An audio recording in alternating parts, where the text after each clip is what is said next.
On this episode of Over the Hump, we talk about the importance of social activism for student athletes and also why students should be engaged in their community, both with voting and political issues and just being speakers of very important topics on campus. I'm Evan Budrovich here with Lauren McNamara-Clement, the Student Athlete Advisory Committee President and one of our favorite student athletes on campus. Lauren, your entire group is pushing for student athletes to have 100% voter registration for this upcoming election. Why is that such an important topic for you and these student athletes? Honestly, I think not only is it important for any individual, but as a student athlete with a platform and the opportunity to use our voice, voting is one of the best ways to do that. And coincidentally, it's election year, and not only is it voting for our presidents, but it's voting for our governors and our local state officials. So just realizing that it's more than just a president ballot, but knowing that we have the opportunity to make a change and be part of that change. You mentioned making change, and certainly as the leader of SAAC, the Student Athlete Advisory Committee, you have these subgroups and people you talk with on a daily basis. What are some areas that you and SAAC are trying to push for this upcoming year for student athletes? Yeah, so we did a lot of brainstorming over the summer and realizing that there was things that we needed to address regarding the student athlete body beyond just athletics. And so knowing that like mental health is something that Carter's really brought to light and made influential on this campus, that student athletes and mental health go hand in hand, and it's super important. So not only mental health, but also just being an inclusive group and knowing that we have student athletes that represent multiple different types of communities and groups, and knowing that we want them to feel included here. So trying to find ways to connect us, but also recognize that we're also different. I think those are like two really big things that we've been pushing towards this year. The Campbell SAAC and Coach Carter that you referenced really put some efforts in the last 2 years about mental health. So from your perspective as a student athlete, why is it important to understand and be able to relate to students when they have mental health issues or questions? Yeah, so I actually can remember, it was like towards the end of my freshman year, Carter sending out an email in regards to Hope Happens Here, which was an organization that he wanted to bring to campus. And so really getting to be part of that pioneer group that brought mental health to light for our student athletes has been super empowering, and just hearing other student athlete stories. So I know we've had a few videos that have basically highlighted personal narratives of student athletes who have experienced mental health issues, but then also just creating videos and content that's supportive to all student athletes. And excitingly enough, just the other night, we had Victoria Garrick, who is a former student athlete, come speak to all of us. It was a mandatory event through WebEx, and she just spoke about mental health. So just finding new ways and innovative ways to connect with our student athletes about mental health as we go through very adverse times, and knowing that we have to adjust and adapt, and that there is support offered here at Campbell for that.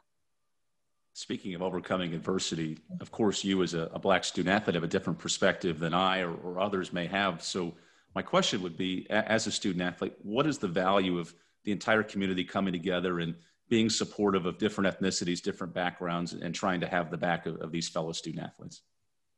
I think it speaks high volumes that we care about each other, and knowing and recognizing and seeing our student athletes of color as student athletes, as athletes of color, as people of color, but just knowing that they have a voice and giving them that voice. So something really exciting that we've done and that's going to start rolling out is our Speak Your Truth series. Basically, it's highlighting Black student athletes. So really giving the space for Black student athletes to share how they feel personally, and realizing that not all Black student athletes feel the same way about every single topic. So I think something I've really realized is allowing each individual to speak their truth, and that everybody's truth looks different. And so just giving the space for that is something that I feel like as a SAAC president is important that we continue to do. You mentioned speaking that truth. For you personally, as a senior, as a leader on your basketball team, and also of the student athletes, what has impressed you about the buy-in from your fellow athletes trying to have this dialogue and push it forward? It's empowering. I know, even beginning over the summer when we were all at home and didn't know when we were going to come back, we would have our virtual SAAC meetings. I would meet with Carter, with other administrators on campus, with coaches. And so just to continue to build relationships over our personal experiences and to continue that courageous conversation, I think is the most impactful way to keep moving and striving towards change. You also have the pleasure of working with the NCAA as the representative in the Big South Conference for a bunch of different topics, but mainly student athlete wellness and empowerment. So Lauren, this is the craziest offseason probably in history of college sports here recently. From your perspective, what has been the buy-in like from the NCAA, being able to hear your voice and be able to understand what you guys are voicing to them from student athlete perspective? Yeah, so I think it's really neat. We've actually been able to meet virtually once, and we'll be planning to have another meeting this upcoming month. But one of the first things we did discuss was scheduling. And so for them to really open the floor to hear what we had to say about when should official practices start, when should season start, what does COVID testing look like, I think it was neat that they opened their ear to listen to what we had to say, and then to see that their decisions definitely reflected the concerns that we brought up when we were told what the season would look like.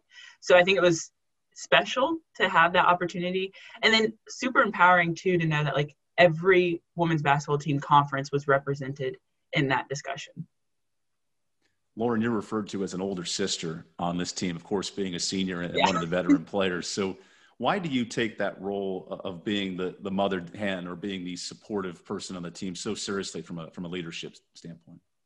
I think knowing that I was once that little one coming in as a freshman and going, what's going on, and trying to figure out life in the creek. But I really try not only to be a leader on the court, but remind that the younger freshmen or just the underclassmen in general, that they're more than an athlete. So to show them that I care about them off the court just as much as I care about their success on the court. So just finding different ways to connect with them, whether that's meeting up for lunch or checking in, before we go to bed, just to see how school's going outside of basketball, to show them that I care beyond just what they do on the court. As a student athlete, we obviously see so much of what you do on the floor. How empowering is it to now have those discussions about off the court wellness and really evaluating the entire student athlete in general?